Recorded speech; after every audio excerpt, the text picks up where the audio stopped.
आज हमारे साथ है स्कोडा की स्लाविया 1.5 DSG। और ये गाड़ी उन लोगों को ज़्यादातर पसंद आती है जो क्लास रखते हैं और अपने साथ क्लास ड्राइव करना पसंद करते हैं। यानी कि वो गाड़ियाँ ऐसी चलाना पसंद करते हैं जिसमें कि परफॉर्मेंस भी भर भर के हो और क्लास भी हो, यानी कि प्रीमियमनेस भी पूरी हो।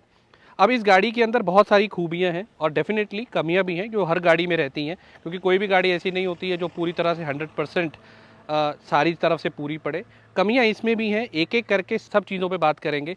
ऑलरेडी हम इस गाड़ी के कई ओनरशिप रिव्यूज़ अपने चैनल पे कर चुके हैं, कई मतलब 1.0 मैनुअल, 1.0 ऑटोमेटिक, 1.5 DSG, 1.5 मैनुअल, इस तरह की सारी गाड़ियों को ओनरशिप रिव्यू हम अपने चैनल पे ऑलरेडी कर चुके हैं, जिसमें हम अच्छे से खोद खोद के इसकी हर एक चीज़ निकाल करके आपके सामने पेश कर चुके हैं। इस वीडियो में हम जनरली कोशिश करेंगे ज़्यादा इसकी इंजन परफॉर्मेंस देखने की, और इसकी बहुत सारी ऐसी चीज़ें जो कई हमारे वीडियोस में कवर नहीं हो पाई। यानी कि अगर आपने हमारे पहले के वीडियोस भी देखे हैं तो ऐसा नहीं है कि आपको इस वीडियो में कुछ खास नहीं मिलने वाला। इस वीडियो में भी आपको पूरी इन्फॉर्मेशन भर भर के मिलेगी। फ्रंट साइड से अगर हम बात करें तो फ्रंट साइड पे आपको एक बड़ी सी जो स्कोडा की जो सिग्नेचर ग्रिल रहती है वो ग्रिल आपको देखने को मिलेगी। स्कोडा का एक अच्छा बड़ा बढ़िया लोगो आपको यहाँ पे सेंटर में दिखेगा। हेडलैम्प्स जो है प्रोजेक्टर हेडलैम्प्स इसमें आते हैं, प्रोजेक्टर हेडलैम्प्स मिलेंगे। और सबसे अच्छी चीज़ ये है कि क्यों मैं इस चीज़ के बारे में बात कर रहा हूँ, इसके जो थ्रो है वो बहुत शानदार है। इसके बोनेट पे अगर आप देखें तो बोनेट पे लाइंस आप देख सकते हैं कितनी बढ़िया यहाँ पर आपको लाइंस देखने को मिलेंगी, जो इसको एरोडायनेमिक्स नेचर के लिए भी हैं और इसका जो आगे से लुक है वो भी बहुत बढ़िया बनाता है। साइड प्रोफाइल में आपको जो टायर्स मिलते हैं वो 16 इंचेस टायर मिलते हैं। जो प्रोफाइल आपको मिलता है वो मिलता है 205 55 R16 का। तो तकरीबन ये आपको ये टॉप वेरिएंट है इसका 1.5 DSG, जिसमें सनरूफ वगैरह आपको सब कुछ मिलता है। और ये आपको ऑन रोड पड़ती है 2190 यानी कि 22 लाख के आसपास की ऑन रोड पड़ती है। और पीछे आपको यहाँ पर मिल रहे हैं ड्रम ब्रेक्स, तो आगे डिस्क हैं और पीछे ड्रम है। हालांकि ओवरऑल अगर हम बिल्ड क्वालिटी देखें तो स्कोडा वॉक्सवैगन की बिल्ड क्वालिटी तो आपको बताइए कितनी शानदार रहती है, कोई कहीं से भी कोई कमी नहीं है। थर्ड वगैरह देखें, दरवाज़ों में वेट देखें, बहुत शानदार है। ऑन पेपर बात करें तो ऑन पेपर भी ग्लोबल एनकैप में ये गाड़ी जो है 5 स्टार रेटिंग लेकर के आती है, चाहे वो अडल्ट सेफ्टी की बात कर लें या चाइल्ड सेफ्टी की बात कर लें। रियर प्रोफाइल पे आ गए हैं तो रियर प्रोफाइल में दिखा देते हैं। सेंटर में बड़ा सा स्कोडा लिखा दिखेगा, जो आजकल पैटर्न है, आजकल हर गाड़ी में आपको दिखेगा स्लाविया का। यहाँ पे आप बैजिंग देखेगी। और TSI प्रोड्यूस करता है 150 bhp की power, to be exact 148 bhp की पावर और 250 न्यूटन मीटर टॉर्क। उस इंजन को 1.5 लीटर जो इंजन है उसको TSI बोलती है स्कोडा। यहाँ पे आपको मिलता है 521 लीटर का बूट स्पेस। उसके अलावा एक और ख़ास चीज़ जो यहाँ पर अभी मैं अपनी वीडियो में फर्स्ट टाइम यहाँ पर कवर करूँगा वो ये कि यहाँ पर अगर आप देखें तो आपको यहाँ पर डिफॉगर तो मिलेगा लेकिन वाइपर नहीं मिलेगा। पीछे कहीं वाइपर आपको नहीं मिलेगा। रीज़न बीइंग कि जो इसकी लुक जो शेप है वो आप देखेंगे तो बिल्कुल एकदम स्लांट है, यानी कि एरोडायनेमिकली अगर हम देखें तो बिल्कुल एकदम हवा अगर आएगी तो इसको चीरती हुई बिल्कुल फ्लैट निकल जाएगी, यानी कि आपकी गाड़ी की माइलेज वगैरह पे भी इस पर फ़र्क पड़ता है एरोडायनेमिक्स में। और दूसरी चीज़ कि पानी अगर इस पर पड़ेगा तो पानी बिल्कुल फ्लैट जो है नीचे यहाँ से चला जाएगा, इसको वाइपर की ज़रूरत नहीं पड़ेगी। अब यहाँ से अगर आप देखें तो ये वाली जो सीट है 40-60-40 वाली, यहाँ पे आपने इसको फोल्ड किया और पीछे आपके पास पूरा बूट स्पेस का एक्सेस आ गया। यानी कि अगर आप यहाँ पर बैठे हैं तो आप इजीली इसको फोल्ड करके अपने बूट स्पेस में कुछ भी सामान जो रखा है उसको आराम से निकाल सकते हैं। ये गाड़ियाँ जो रहती हैं कहने को 5 सीटर होती हैं, लेकिन एक्चुअली मैं बताऊँ तो 5 सीटर गाड़ी नहीं होती है, जो 4 सीटर ही कंफर्टेबल रहती हैं। क्यों? क्योंकि सेंटर में आपको मिलता है यहाँ पर हैंड रेस्ट, और हैंड रेस्ट पे आप आराम से अपना कप होल्डर्स वगैरह हैं वहाँ पे आप अपना कप या पे कुछ रखना चाहते हैं ड्रिंक वगैरह वो रख सकते हैं और आराम से अपनी जो ड्राइव है उसको एंजॉय कर सकते हैं। यानी कि शॉफर ड्रिवन कार भी अगर आप इसको कंसिडर करना चाहते हैं तो इजीली कर सकते हैं। और एक इधर और एक इधर आराम से बैठ जाएगा। अगर आप बीच में किसी को बिठाते भी हैं तो वो बहुत ज़्यादा कंफर्टेबल नहीं रहेगा। यानी कि उसको एक यहाँ पर एक तो हार्ड सरफेस मिलेगा ऊपर और नीचे भी, और सेंटर में हम्प थोड़ा सा ही है, हम्प कोई है बहुत ज़्यादा नहीं है। अच्छी चीज़ ये है कि पीछे आपको एयर वेंट्स, AC वेंट्स भी मिलते हैं जिनका फ्लो ठीक ठाक है, और 2 आपको टाइप C जो है पोर्ट्स मिल जाते हैं। यानी कि आजकल आप देखेंगे तो जनरली टाइप C यूज़ होता है। इस वाली सीट को मैंने अपनी ड्राइविंग के अकॉर्डिंगली एडजस्ट किया हुआ है। अगर किसी की हाइट मुझसे ज़्यादा भी है तो वो मैक्सिमम इतनी यहाँ से पीछे आएगी, तो आप देख सकते हैं कि आराम से अच्छा आपको लेग स्पेस यहाँ पीछे देखने को मिल जाएगा।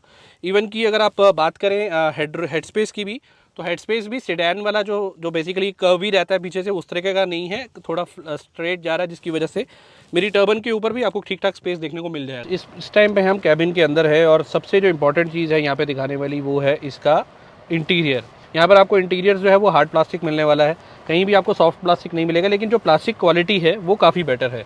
चाहे आप राइट साइड में देख लीजिए, इनफैक्ट यहाँ पर जो आर्म रखने की जो स्पेस रहती है आपकी डोर साइड पे, वहाँ पे आपको थोड़ा सा सॉफ्ट कुशन ज़रूर मिलेगा, लेकिन उसके अलावा थ्रू आउट आप जहाँ देखेंगे जहाँ पर आपको हर जगह प्लास्टिक मिलेगा। आप उन गाड़ियों से कंपेयर करते हो जो स्कोडा की ऑक्टाविया आती थी या उससे पहले जो और गाड़ियाँ आपको मिलती थी, उन गाड़ियों के अगर आप इंटीरियर से कंपेयर करोगे तो फिर डेफिनेटली आपको कहीं ना कहीं थोड़ा सा आपको यहाँ डाउनग्रेड जरूर दिखेगा, बट स्टिल जो फर्स्ट टाइम स्कोडा की कार्स यूज़ कर रहे हैं तो आपको बहुत ज़्यादा डिफरेंस नहीं लगेगा, यहाँ बहुत ज़्यादा आपको यहाँ पे डिसअपॉइंटमेंट नहीं होगी। चलो आगे चलते हैं, स्टीयरिंग की बात करते हैं। स्टीयरिंग एज यूजुअल स्कोडा का स्टीयरिंग परफेक्ट। अगर आप इसकी मूवमेंट की बात करें तो इलेक्ट्रिक स्टीयरिंग है, अच्छा है। यहाँ पर आपको एज यूजुअल जो सिग्नेचर रोलर्स हैं वो आपको मिल जाते हैं वॉल्यूम वगैरह के। लेफ्ट साइड पे मीडिया कंट्रोल्स, राइट साइड पे आपको मिलते हैं MID के कंट्रोल्स। ड्राइव स्टार्ट करते हैं सबसे पहले, इसको डालते हैं डी मोड पे और हैंड ब्रेक नीचे करते हैं। हैंड ब्रेक से याद आया, इसकी हैंड ब्रेक एक बार दिखाइए। अभी हैंड ब्रेक आपको जो है यहाँ पर इसी तरह की मैनुअल मिलने वाली है। और यहाँ पर एक छोटा सा कन्फ्यूजन क्या रहता है हैंड ब्रेक से, कि जब आप इसको पूरा नीचे भी कर देते हैं ना तो नीचे काफ़ी स्पेस रहता है, तो कहीं ना कहीं आपके माइंड में रहता है कि यार कहीं ये मतलब ऐसा तो नहीं है कि हाफ नीचे डाउन हुई है। दूसरा, आपको इंफोटेनमेंट सिस्टम पे जब आपकी स्क्रीन पे आपकी नज़र जाती है तो आपको दिखता है 10 इंचज़ का बढ़िया इंफोटेनमेंट सिस्टम। टच वाइज देखें बहुत बढ़िया है, कोई लैग नहीं है, कोई किसी तरीके का इशू नहीं है, टच से अच्छा चलता है।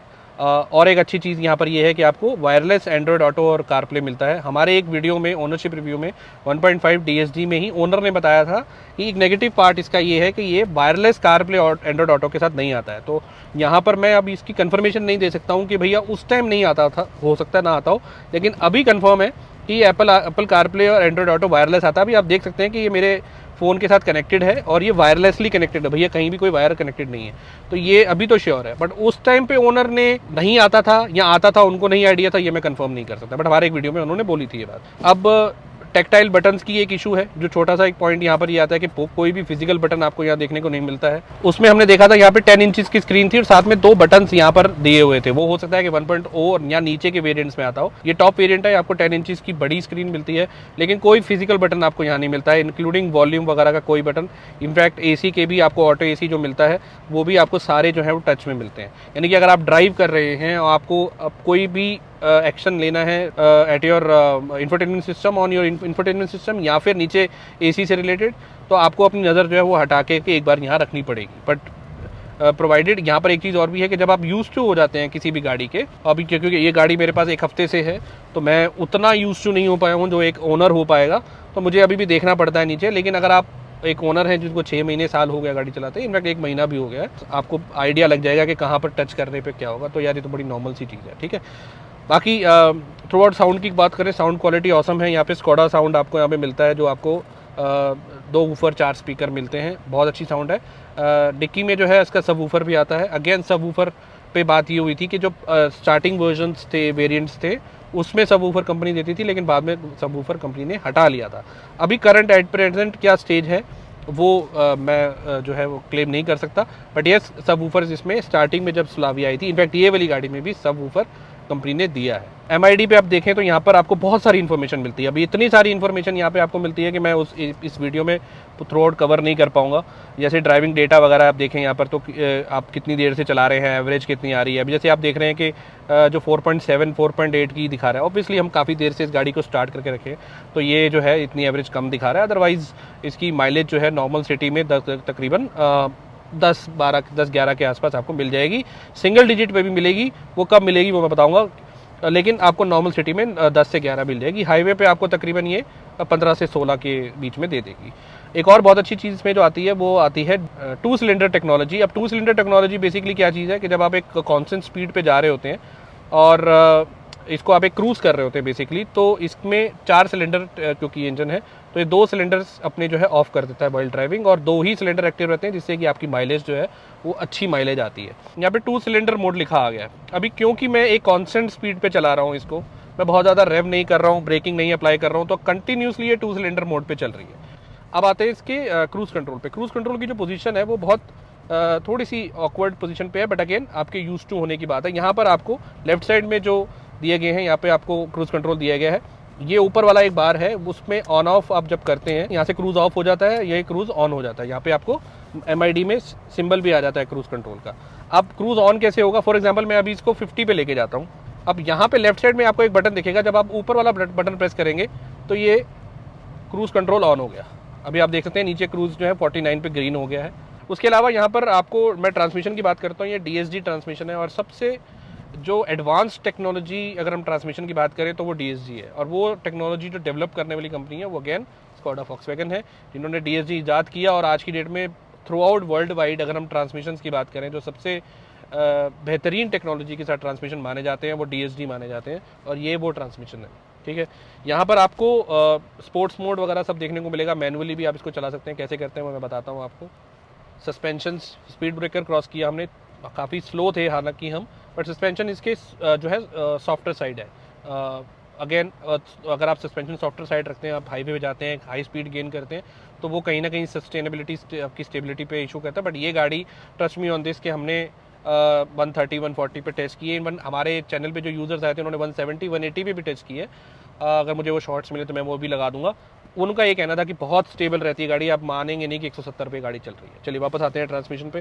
ट्रांसमिशन पे यहाँ पर गाड़ी आपकी इस टाइम ड्राइव मोड पे है। इसको मैं हल्का सा पीछे की तरफ प्रेस करूँगा तो ये आ गई है स्पोर्ट्स मोड पे। हम यहाँ दिखा सकते हैं कि ये S3 दिखा रहा है। 7 स्पीड जो है ट्रांसमिशन इसका DSD आता है, तो S3 दिखा रहा है। और हल्का सा एक रेव साउंड आनी शुरू हो जाती है, यानी कि एक इंजन जो है वो रोरी इंजन और पावरफुल बन जाता है स्पोर्ट्स मोड में आते ही।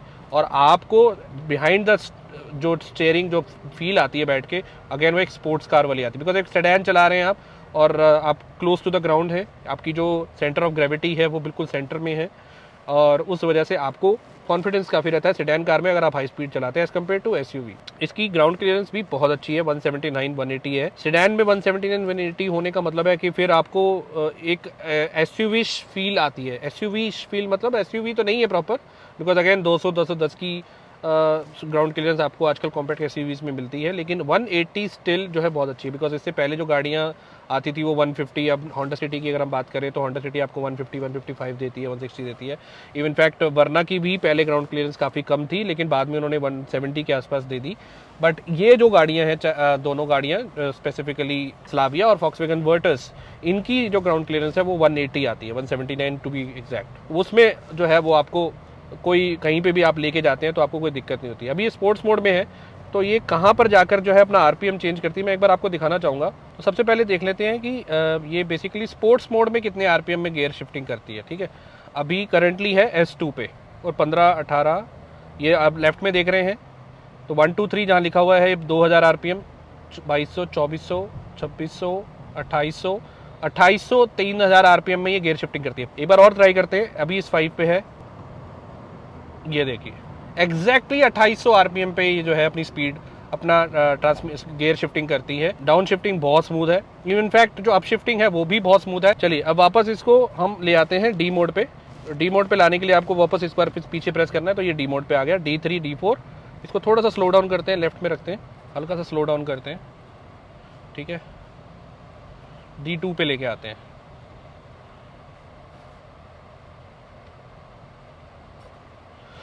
D2 पे आ गई। ठीक है, अब इसको देखते हैं कि ये कितने RPM पे गियर शिफ्टिंग करता है नॉर्मल मोड में। काफ़ी जल्दी कर लेता है, 1800 RPM। तो सीधा सीधा 1000 RPM का फ़र्क है स्पोर्ट्स मोड और अपना ड्राइव मोड में। यहाँ पर अब ये देखिए, ये है अभी 1600 1800, ये देखिए 1800 RPM में इसने अपना गियर शिफ्टिंग कर ली। D6 पे है इस टाइम पे। और सबसे अच्छी चीज़ इसका टर्बो कब किस टाइम हिट करता है, अभी मैं आपको थोड़ा सा और एक बार फिर से हम इसको स्लो डाउन करते हैं। मैं बता देता हूँ आपको 1400 से लेकर 1600 RPM के बीच में बहुत जल्दी इसका टर्बो जो है वो हिट कर जाता है। एक बार प्रैक्टिकली भी आपको करके दिखा देता हूँ। अब चेक करते हैं कि इसका स्वीट स्पॉट कब आता है, यानी कि टर्बो कब हिट करता है। ठीक है, अब इसका 1000 RPM के आसपास है,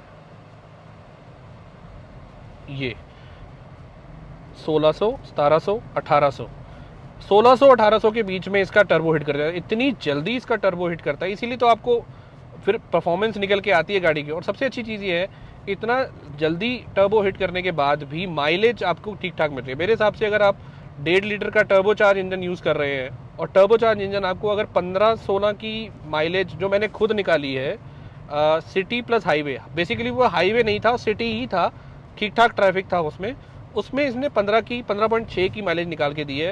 एंड आई एम श्योर कि अगर आप प्रॉपर हाईवे पे चलाएंगे जहां आप इसको 80 to 100 के बीच में क्रूज करेंगे for maximum to an extent of let's say 50 60 100 kilometres, तो वहाँ तो ये 20 टॉप जाएगी, आराम से 20 टॉप जाएगी, 18 से 20 आराम से रेंज आपको निकाल के दे देगी। तो 1.5 लीटर का टर्बो चार्ज इंजन इतनी मैसिव परफॉर्मेंस के साथ आपको अगर इतनी अच्छी माइलेज निकाल के दे रहा है, तो इसीलिए हमने स्टार्टिंग ऑफ द वीडियो बात करी थी कि एक गाड़ी वो होती है जो दिखने में भी बढ़िया होती है और चलने में तो बहुत ही बढ़िया होती है।